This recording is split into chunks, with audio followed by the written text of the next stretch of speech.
आज की रेसिपी जो मैं आप लोगों के लिए लेके आई हूँ वो आप बिना ईस्ट और एग के सॉफ्ट और टेस्टी बना सकते हैं और इसकी स्टफिंग में भी आपको किसी क्रीम या चीज की जरूरत नहीं पड़ेगी।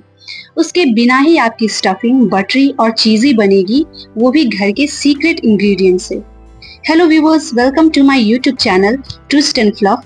अगर आप मेरे चैनल पे नए हैं तो वीडियो स्टार्ट होने से पहले मेरे चैनल को सब्सक्राइब कर लें। तो चलिए स्टार्ट करते हैं स्टफ बन की रेसिपी। तो सबसे पहले मैंने एक पैन ले लिया है जिसमें मैं 1 टीएसपी जीरा और 1 टीएसपी सौंफ को रोस्ट करूंगी 2 मिनट के लिए। जब ये अच्छे से रोस्ट हो जाए तो उसके बाद इसे थोड़ी देर के लिए मैं ठंडा कर लूंगी और उसके बाद ही इसे मैं दरदरा पीस लूंगी। तो दरदरा पीसने के लिए मैं यहाँ पे बेलन का इस्तेमाल कर रही हूँ, आप चाहे तो सिलबट्टे पे भी पीस सकते हैं। बेलन से पीसने में आपको थोड़ा टाइम जरूर लगेगा, लेकिन एक दरदरा सा पाउडर आपको जरूर मिल जाएगा। तो इस तरह से आपको पाउडर बना लेना है। तो मैंने यहाँ पे वेजिटेबल्स ले लिया है स्टफिंग बनाने के लिए। तो एक कढ़ाई में मैंने 2 टेबलस्पून ऑयल ले लिया है, उसमें मैं डाल रही हूँ गार्लिक। आपको ब्राउन होने तक गार्लिक को पकाना है। उसके बाद हम इसमें डालेंगे अनियन को भी कुछ सेकंड के लिए पकाने के बाद हमें डालना है इसमें ग्रीन चिलीज। तो इन सभी को हम अच्छे से पका लेंगे।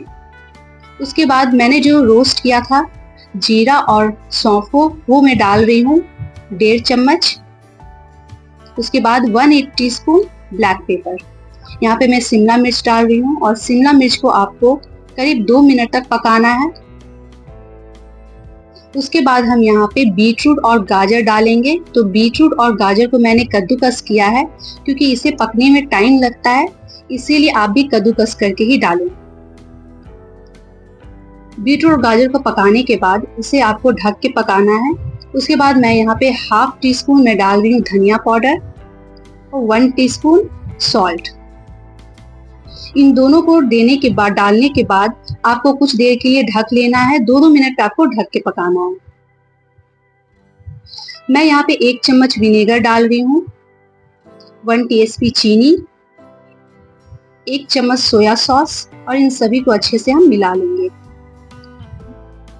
अब मैं यहाँ पे 2 टेबलस्पून टमाटो सॉस ले रही हूँ, आप चाहे तो टमाटर भी डाल सकते हैं, नहीं तो टमाटो सॉस भी। तो अब जो हमारा लास्ट और सीक्रेट इंग्रेडिएंट्स है वो मैं अब डालने जा रही हूँ और वो है घर की मलाई।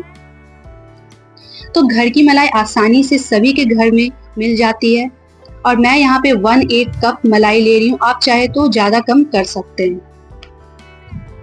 और मलाई डालने से आपकी स्टफिंग की जो फ्लेवर है वो बहुत ही टेस्टी बनती है।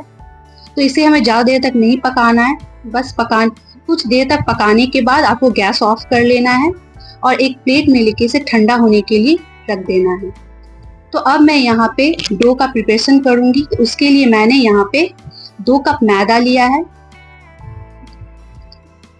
और यहाँ पे मैं 2 टेबलस्पून थिक मिल्क ले रही हूँ। मैंने थोड़े से दूध को गाढ़ा कर लिया और आप चाहे तो इसके जगह पे आप 2 टेबलस्पून मिल्क पाउडर भी डाल सकते हैं।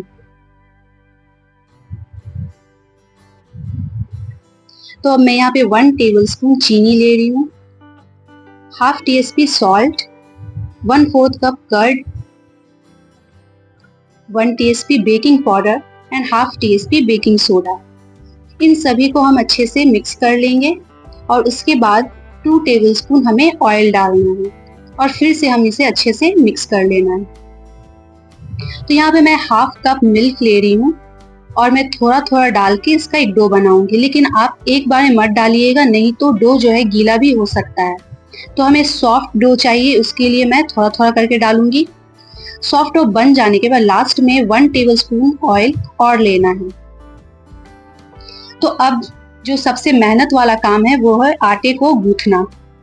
तो आपको रोटी जैसे हम बनाते उस तरह से नहीं गूंथना है, आपको इसे स्ट्रेच करके गूंथना है जैसे कि मैं कर रही हूँ और आपको लगभग इसे 10 मिनट्स तक करना है।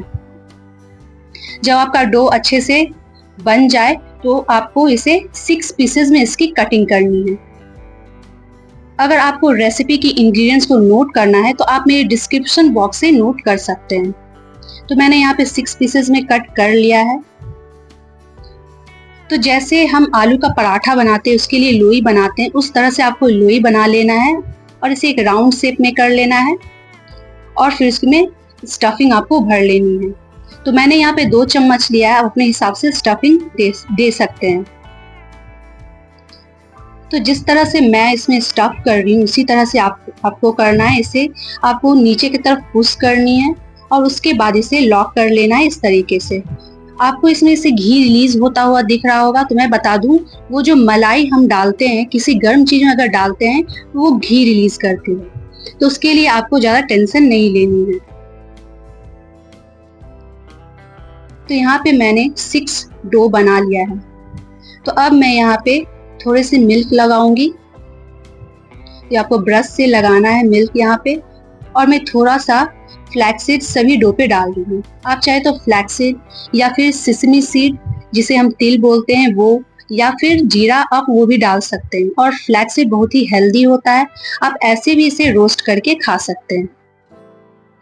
तो ओवन भी प्रीहीट हो चुका है 180 डिग्री सेल्सियस पे 10 मिनट्स के लिए। तो मैंने डो को टीन में डाल लिया है और इसे मैं बेक करूंगी 180 डिग्री सेल्सियस पे 20 to 25 मिनट्स के लिए।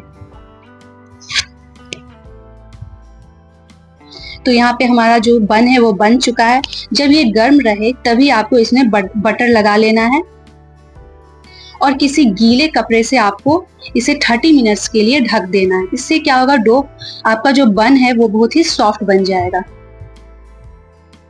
तो आफ्टर 30 मिनट्स आप देख सकते हैं हमारा स्टफ बन तैयार है। तो मैं आप इसे पुश करके दिखा रही हूँ ये कितना सॉफ्ट बना है। तो अब मैं इसे कट करके भी दिखाऊंगी।